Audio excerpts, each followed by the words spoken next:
Commission on Elections Comelec kauban ng kapulisan ug ubang ahensya sa kagamhanan sa dakbayan sa Lapu-Lapu nagkaraman pagsugod na sa election period. Ilang hugdan ang pahimangno sa katawhan nga dili magdala og mga armas de fuego bisan og lisensyado kini. Samtang nagpahinumdum usab ang Comelec nga wala pa ang campaign period. Ani ang report. Gilibot sa Comelec, kapulisan o kabumbiruhan ang kabaranggayan sa dakbayan sa Lapu-Lapu.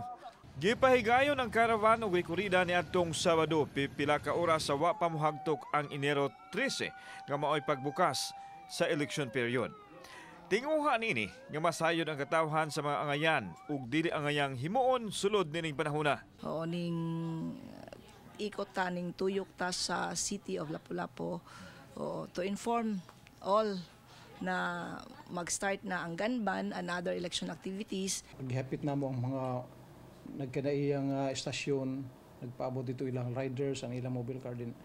Amo gipahingmang ang mga tao nga ginadili na gayud ang pagdala og firearms, malisensyado man na o wala. Gipatuman na usab ang Comelec gun ban, diin gisuspensi ang permit to carry firearms sa tanang mga gun owners. Nagpasabot nga gidili na ang pagdala nini gawa sila mga Pinoyanan.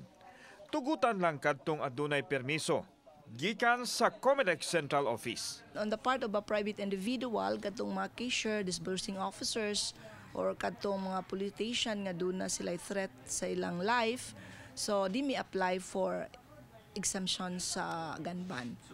Samtang, subsob ang pagpatuman sa Lapu-Lapu City Police Office sa ilang checkpoint.